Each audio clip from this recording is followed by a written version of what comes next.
Hi, I'm Ashton. Today we're going to be performing an oculomotor exam. We're going to look specifically at the CNS system. So we're going to look at the central nervous system by ensuring that the patient's head is staying still during the exam. If we're looking at something with the peripheral nervous system, that would involve head movement. But instead, now we're going to keep the patient still, head still, and only moving the eyes to see if we can invoke any changes or observe any abnormal eye movement during the exam. Okay, so the 4 tests we're going to perform are the spontaneous nystagmus, smooth pursuit, gaze holding nystagmus, and saccades. So the spontaneous nystagmus is if we see any type of issue with this or any nystagmus during this movement, then that could be a congenital issue. It could point to a couple of different CNS things, or it could just be congenital. So first, the patient is going to look at my nose for about 5 to 6 seconds, and they're just going to maintain that, and I'm going to be looking at their eye movement during that. So if you can just look at my nose and just hold that position. Good. So 5 to 6 seconds, the patient was fine, and I didn't see any spontaneous nystagmus with that.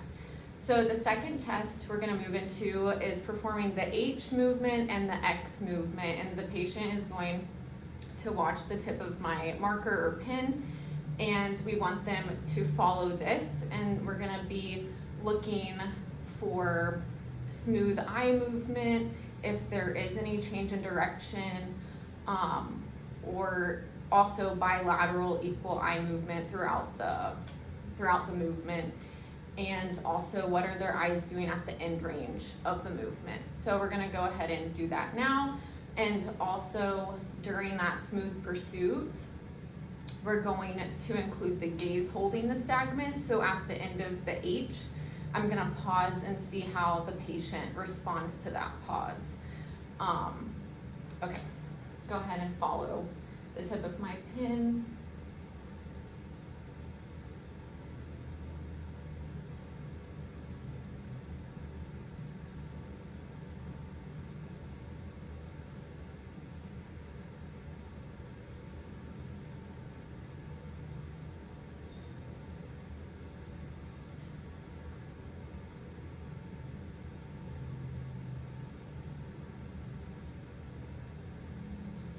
Good.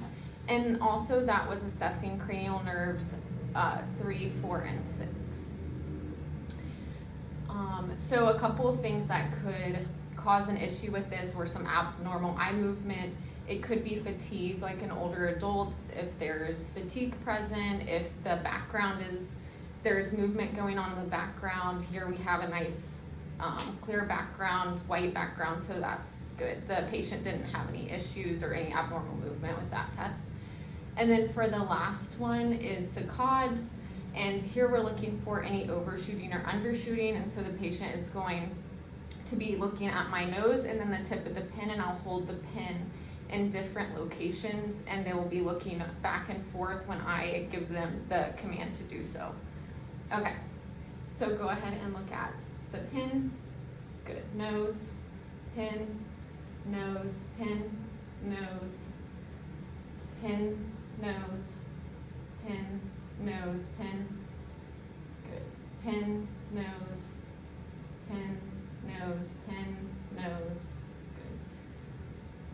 Good. Pin, nose, pin, nose, pin, nose. Good. Okay, and all those tests were great for this patient.